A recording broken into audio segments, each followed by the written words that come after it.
Doctor Asif Kirmani साहब हमारे साथ मौजूद हैं, सेनेटर हैं पीएमएलएन के।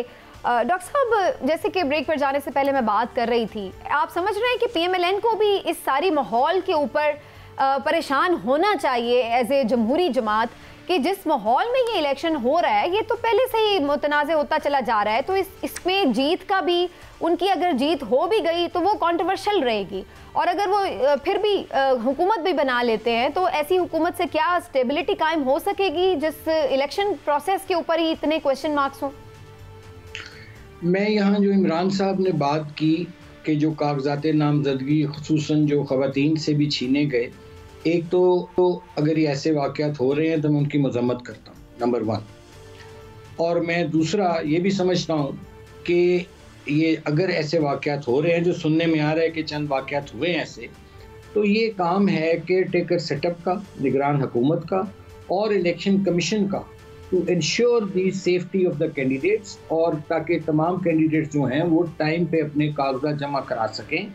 खुसूसन जो वो कैंडिडेट जिन पर ना कोई इल्ज़ाम है, ना जिनके हाथ साफ हैं, उनको बिल्कुल क्लियर मौका मिलना चाहिए।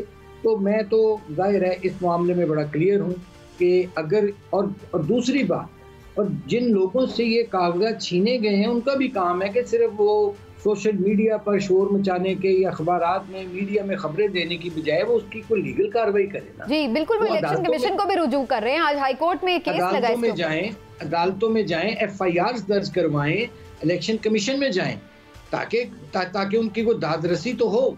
तो मैं तो समझता हूँ कि जैसे मैंने पहले अर्ज किया कि किसी को अच्छा लगे बुरा लगे, मैं तो समझता हूँ कि लेवल प्लेइंग फील्ड जो है वो सबके लिए होना चाहिए, बशमूल तमाम जमातों के, जो भी सियासी जमातें उम्मीदवार जिनके हैं और इलेक्शन लड़ रहे हैं।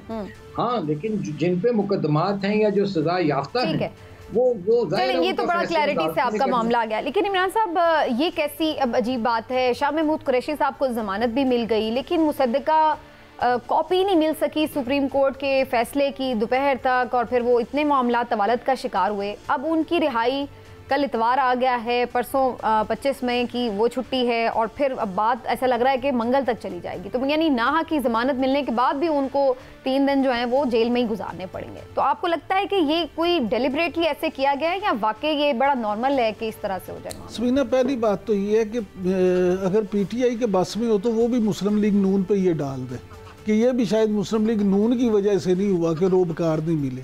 ये हमारे यहाँ इन्हें तो आप कह रही हैं ना मंगल तक हो जाए, और गरीब आदमी को तो हफ्तों गुजर जाते हैं, उनका प्रोसेस नहीं मुकम्मल होता।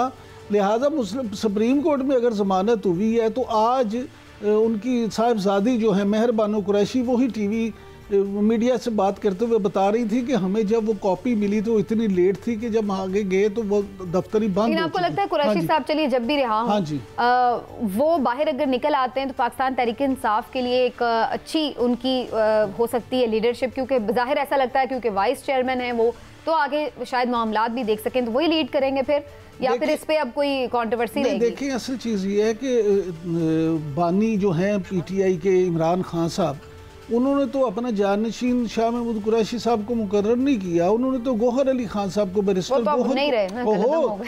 वो तो कानूनी तौर पे हो गए, लेकिन अभी जो कप्तान ने तो अपना उन्हें जानशीन मुकर्रर किया ना।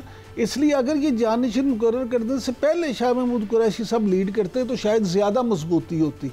अब शायद उतनी उनके पास सियासी तौर पे वो ताकत ना हो, लेकिन बहरहाल PTI को इससे फ़ायदा ज़रूर पहुंचेगा, क्योंकि शाह महमूद कुरैशी साहब एक सीनियर मंझे हुए सियासतदान हैं, वो मामलात को भी समझते हैं। लेकिन अब उससे वो बाहर आके किस हद तक फ़ाल किरदार अदा करते हैं, किस तरह से पार्टी को जोड़ सकते हैं, इदारों के साथ किस तरह से मामलात करते हैं, ये बड़े जो हो। लेकिन कहीं ऐसा तो नहीं कि किसी और मुकदमे में उन्हें बाहर से पकड़ लिया जाएगा, जो एक हम पैटर्न देख रहे हैं मुख्तलिफ? ये तो कोई नजूमी या पामिस्ट बता सकता है, लेकिन यहाँ कुछ भी हो सकता है। मैं तो अभी इस मामले में कुछ नहीं। हाँ, अगर किसी मुकदमे में वो इन्वॉल्व हुए तो जरूर पकड़े जा सकते हैं। मुझे इसलिए शक है ना कि ये जो 2-3 दिन है उसमें कोई नया मुकदमा ना निकल आए बीच में से अचानक सरप्राइज के तौर पर। डॉक्टर साहब, ये डॉक्टर साहब से पूछते हैं, डॉक्टर साहब अगर आप नजूम इल्म नजूम पे दस्तरस रखते हैं तो फिर आप भी हमें बता दें।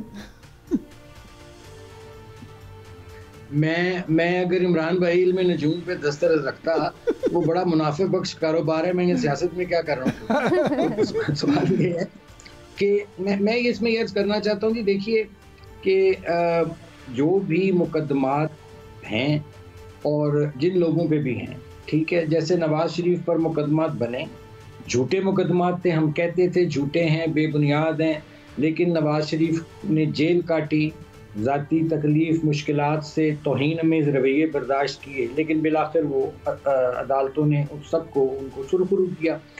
तो अब जाहिर है, देखें, what goes around comes around. जो कल को जब इंसान इक़्तिदार में होता है ना, तो थोड़ा सा फिर उसको इन रियलिटी चेक भी रखना चाहिए कि ये इक़्तिदार की कुर्सी सारी उम्र के लिए नहीं होती है, ये बहुत बड़ी आजमाइश होती है। तो अब अनफॉर्चुनेटली पीटीआई जो है इस वक्त वो जाहिर है सामना कर रही है केसेस का, मुकदमात का, तो जाहिर है ये द मैटर इज सब जुडिस, अदालतों में है। अगर वो उनके हाथ साफ होंगे तो अदालतें उन्हें बरी कर देंगी, अगर उनके हाथ साफ नहीं होंगे तो कानून के मुताबिक कार्रवाई होगी। अगर शाह महमूद कुरैशी साहब के खिलाफ कोई मुकदमा नहीं है तो उनके खिलाफ मुकदमा कोई नहीं होना चाहिए। अगर कोई मुकदमा है तो फिर वही मैं अर्ज करूँगा कि ये तो आप बड़ी आइडियल वाली बात कर रहे हैं ना सर, हम तो वो बात कर रहे हैं। तो करना पड़ेगा, लेकिन इसमें मुस्लिम लीग नून कहाँ से आ गई? नहीं, मुस्लिम लीग नून के तो किसी ने भी नहीं इसमें कहा कि उनका, ये इमरान साहब ने खुद ही अपने से सोच लिया कि पीटीआई ने उनके ऊपर डाल देना। पीटीआई ने तो ये बात नहीं की कि शाह महमूद कुरैशी की रिहाई पीएमएलएन ने रोकी हुई है। हुकूमत निगरानों की है, अदालतें आजाद हैं, और लेकिन सर पीटीआई के दोस्त जिस तरह से सोशल मीडिया पे हर चीज डालते हैं मुस्लिम लीग नून पे, तो उसी तरह से मैंने कहा ये भी चलो जब डालेंगे तो फिर उस बात पे उन्हें ले लीजिएगा क्लास। अभी एक तो बेचारे आज के नताब का शिकार है, ऊपर से आप लोग जो नहीं बात कर रहे हैं वो भी उन पे डाले जा रहे हैं। ठीक है, लेकिन डॉक्टर साहब आपके नज़दीक आइंदा जो आने वाला इलेक्शन है, आपको लग रहा है कि ये साफ शफाफ और मुनसिफाना होगा और उसके नतीजे में एक स्टेबल गवर्नमेंट आ सकेगी? देखिए, इसमें दो तीन चीज़ें हैं। एक तो इलेक्शन का शफाफ होना, आज़ादाना होना, मुनसिफाना होना, ये इलेक्शन कमीशन की 100% जिम्मेदारी है और इसमें निगरान हुकूमत जो है उसका काम है उनको इंश्योर करना, फैसिलिटेट करना। अब क्या होगा क्या नहीं होगा, लेकिन मैं समझता हूँ कि ये पाकिस्तान के इस वक्त जो सियासी अदम इस्तेहकाम है, मुआशी अदम इस्तेहकाम है, उसके लिए इलेक्शंस के नतीजे में एक मजबूत तो अपनी जगह, मखलूत अपनी जगह, एक सेनर एलिमेंट, सेन गवर्नमेंट आनी चाहिए, जिसको कम से कम, जिसके यहाँ दिमाग में, खोपड़ी में कुछ हो कि जो लोगों के रियल इश्यूज हैं उनको एड्रेस करे कि पाकिस्तान की मईशत को कैसे ठीक करना है, लोगों की रोटी का बंदोबस्त क्या करना है और पाकिस्तान में सियासी इस्तेहकाम कैसे लाना है। और ये जो इल्ज़ामात की सियासत, झूठ की सियासत, ये ज़ाती इंतकाम की सियासत है, इसको दफन किए। डॉक्टर साहब ये फरमाइएगा कि अच्छा डॉक्टर साहब मेरी बातें पसंद नहीं आती किसी को। अच्छा डॉक्टर साहब ये फरमाइएगा उसकी वजह, डॉक्टर साहब उसकी बुनियादी वजह कि आपके वालिद मोहतरम अल्लाह उनको जन्नतुल फिरदौस में आला मुकाम दे, उनका खुद पाकिस्तानी सियासत में बड़ा किरदार था और MSF से लेके हज़रत कायद आज़म से लेके मौलाना अताउल्लाह शाह बुखारी तक उन्होंने बड़ा काम किया था। तो वो एक जेनेटिकली भी आपके अंदर चीज़ होनी चाहिए, अगर ना होती तो मैं दुख होता। गुजारिश ये है, सिर्फ मैं आपसे जानना ये चाहूँगा कि आप क्योंकि मियाँ नवाज शरीफ साहब के भी हाथ से करीब रहे हैं, तो ये बताएं कि ये जो इश्यूज़ हैं, एक तो रवायती मंशूर होते हैं ना, उनको भूल जाएं। क्या मियाँ नवाज शरीफ साहब के जहन में ये चीज़ें हैं? क्या वो मुल्क में आम आदमी के इश्यूज जो हैं उसको हल करने में कामयाब हो जाएंगे? इमरान भाई बहुत बहुत शुक्रिया।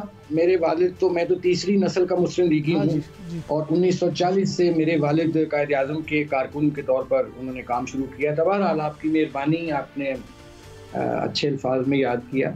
देखें, नवाज शरीफ साहब जब लंदन में भी थे तो मेरा उनसे अक्सर फ्रीक्वेंटली रब्ता रहता था और मैं हमेशा उनको यहाँ की जो ग्राउंड रियलिटी थी उससे मैं उनको आगाह करता रहा कि महंगाई है, गुर्बत है, बेरोज़गारी है, ये हमारे चैलेंजेस हैं। एक मैंने उन्हें और भी बात कही थी, मैंने कहा जी कि 60 to 65% जो यूथ है आपका, जो पढ़ा लिखा मिडिल क्लास का यूथ है, जिसके माँ बाप की उनकी फीसें दे दे के कॉलेजों यूनिवर्सिटियों की कमर टूट गई है, वो आज डिग्रियां हाथ में लेके बेरोज़गार फिर रहे हैं। मियाँ साहब को जब मैं ये लिखता था तो वो मुझे आगे से बताते थे, वो कहते थे कि इन तमाम मामलात पर उनकी निगाह है और इंशाअल्लाह ताला अगर अल्लाह ताला ने उनको मौका दिया तो वो इन तमाम जो इश्यूज हैं इनको एड्रेस करेंगे और चंद दिनों में जाहिर है मंशूर भी आ जाएगा।